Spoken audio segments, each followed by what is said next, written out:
আগে তারা একটা ভয়ঙ্কর গর্জন শুনতে পায়। ভয়ে তারা দ্রুত পা চালাতে থাকে। কিন্তু সেই মুহূর্তে জঙ্গল থেকে বেরিয়ে এলো এক ভয়ঙ্কর জন্তু। তার কোমরের নিচ থেকে মানুষের মতো দুটি পা, কিন্তু কোমরের উপর থেকে ভয়ঙ্কর জন্তুর দেহ। মুখে লম্বা লম্বা দাঁত, বড় বড় জিভ, মুখ থেকে লালা ঝরছে। কিছু বোঝার আগেই সে নিতাইয়ের উপর আক্রমণ করলো। ভয়ে আমরা ছুটতে লাগলাম, আর তারপর অজ্ঞান হয়ে গেলাম। তারপর আর কিছু মনে নেই। এই কথা শুনে গ্রামবাসীরা আতঙ্কে সিঁটিয়ে গেল। সন্ধ্যার পর কেউ বাড়ি থেকে বের হওয়ার সাহস করল না। কিন্তু পরের অমাবস্যার আগে কিছু হলো না। পরের অমাবস্যায় আবার সেই হত্যালীলা ঘটল। জমিদার মশাই শরণাপন্ন হলেন গ্রামের পূজারী রাঘব অধিকারীর। তিনি অনেক ভেবেচিন্তে একজনকে পত্র প্রেরণ করলেন।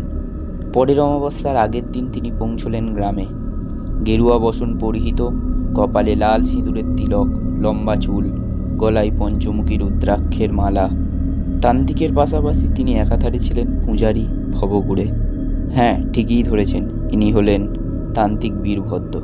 তিনি দক্ষিণ রায়ের মন্দিরে ধ্যানে বসলেন ও সব ব্যাপার জানতে পারলেন। তিনি জমিদার মশাইকে জানালেন তার সব ব্যাপার।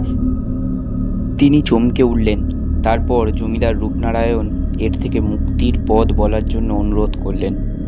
বীরভদ্র মহাশয় বললেন, কাল এক যজ্ঞ করতে হবে ও গোলকচন্দ্রের রক্তের দ্বারা তার দম্ভকে আহুতি দিতে হবে।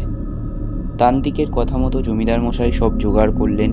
সব গ্রামবাসীদের বলা হলো মন্দির প্রাঙ্গণে উপস্থিত থাকতে।